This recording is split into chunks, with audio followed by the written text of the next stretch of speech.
إن الحمد لله نحمده ونصلي على رسوله الكريم أما بعد أعوذ بالله السميع العليم من الشيطان الرجيم من همزه ونفخه ونفسه بسم الله الرحمن الرحيم ولقد أرسلنا موسى بآياتنا إلى فرعون وملئه فقال إني رسول رب العالمين۔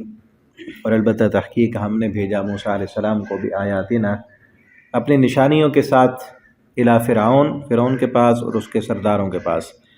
فقال انی رسول رب العالمین، تو انہوں نے کہا کہ بے شک میں رسول ہوں تمام جہانوں کے رب کا۔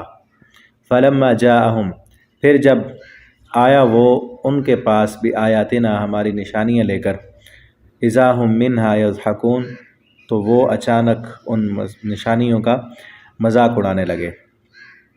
وما نریہم من آیہ، اور نہیں دکھاتے تھے ہم من آیت کوئی بھی نشانی، الا ہی اکبر من اختہا، مگر وہ بڑی ہوتی تھی اپنی بہن سے۔ یعنی پہلے جو نشانی آتی دوسری نشانی اس سے زیادہ بڑی ہوتی۔ یہ نشانیاں کیا تھیں جو ان پر آئی تھیں موسیٰ علیہ السلام کے قوم پر؟ پیچھے پڑھا ہے آپ سورہ اعراف میں، قمل والضفادع والدم آیات مفصلات، مینڈک اور جوئیں، خون، ٹھیک ہے، اور اس طرح کی نشانیاں وہ ایک آتی تھی، ایک عذاب آتا تھا، وہ سارے مل کر موسیٰ علیہ السلام سے کہتے کہ اللہ تعالیٰ سے آپ دعا کریں کہ یہ عذاب ٹل جائے، تو وہ عذاب ختم ہو جاتا، تو پھر ویسے نافرمان بن جاتے، پھر وعدہ کرتے کہ اگر یہ عذاب ٹل جائے تو ہم تیری بات ماننے والے بن جائیں گے، تو پھر دوسرا عذاب ٹلتا، پھر وہی کرتے، ٹھیک ہے۔ تو پہلی نشانی سے دوسری نشانی بڑی ہوتی۔ وَأَخَذْنَاهُمْ بِالْعَذَابِ، اور پکڑا ہم نے ان کو بالعذاب، عذاب کے ساتھ، لَعَلَّهُمْ يَرْجِعُونَ، تاکہ وہ باز آئیں۔ یہ نشانیاں، یہ عذاب تھوڑے تھوڑے دنیا میں ہم نے اس لیے دیے تاکہ وہ واپس پلٹیں۔ وقالو، اور جب انہوں نے کہا، یا ایھا الساحر، انہوں نے کہا اے جادوگرو، ادع لنا ربک، تم دعا کرو اپنے رب سے، بما، اس کی، عہد عندک، جو اس نے وعدہ کیا ہے تمہارے ساتھ۔ یہ موسیٰ علیہ السلام کے ساتھ جو دوسرے تھے جو ایمان لائے تھے جادوگر، اب وہ تو مومن بن گئے نا، تو وہ ان سب کو کہتے اپنے رب سے تم دعا کرو، اور اپنا رب اس لیے کہتے کیونکہ انہوں نے اپنے اور باطل معبود بنائے ہوئے تھے۔ اننا لمہتدون، بے شک ہم ہدایت یافتہ ہو جائیں گے، اگر یہ عذاب ٹل گیا تو ہم ہدایت پانے والے بن جائیں گے۔ فلما کشفنا، پھر جب ہم دور کر دیتے عنہم، ان سے، العذاب، اس عذاب کو، اذا ہم ینکثون، تو اچانک وہ وعدہ توڑ دیتے۔ ونادى فرعون، اور پکارا فرعون نے، فی قومی، اپنی قوم میں، قالا، کہنے لگا، یا قوم، اے میری قوم، الیس لی ملک مصر، کیا نہیں ہے میرے لیے ملک، بادشاہی مصر کی، وہذہ الانہار تجری، اور یہ نہروں کا نظام، تجری، جو جاری ہے، من تحتی، میرے نیچے، یعنی میرے حکم کے تابع، افلا تبصرون، کیا تم دیکھتے نہیں؟ یہ کیوں کہا اس نے؟ کیونکہ وہ کہتے تھے نا، انا ربکم الاعلی، بڑا رب تو میں ہوں، میں ہی رب ہوں، میں ہی سارا کچھ کرتا ہوں۔ تو اصل وہ رب اس معنی میں نہیں تھا کہ میں نے زمین پیدا کی ہے، میں نے آسمان پیدا کیے، اس معنی میں رب نہیں تھا، وہ اپنے آپ کو رب کہتا تھا۔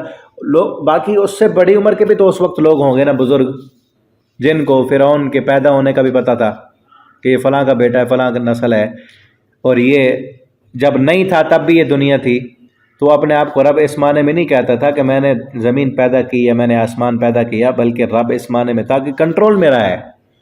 الیس لی ملک مصر، کیا یہ مصر کی حکومت میرے پاس نہیں، یہ نہری نظام میرے پاس نہیں کہ جس کا چاہوں میں پانی کھول دوں، جس کا چاہوں بند کر دوں، جس کو چاہوں سزا دوں، جس کو چاہوں چھوڑ دوں، یہ سارا کنٹرول میرے پاس ہے، تو رب ہوں میں۔ تو کس معنی میں تھا کہ حکومت میری ہے، یہاں پہ اس زمین پر حکم میرا چلتا ہے، تو رب میں ہوں، ٹھیک ہے۔ تو اس سے یہ معلوم ہوا جو اپنا حکم چلانا چاہے، ایسے سمجھ لو وہ رب بننا چاہتا ہے۔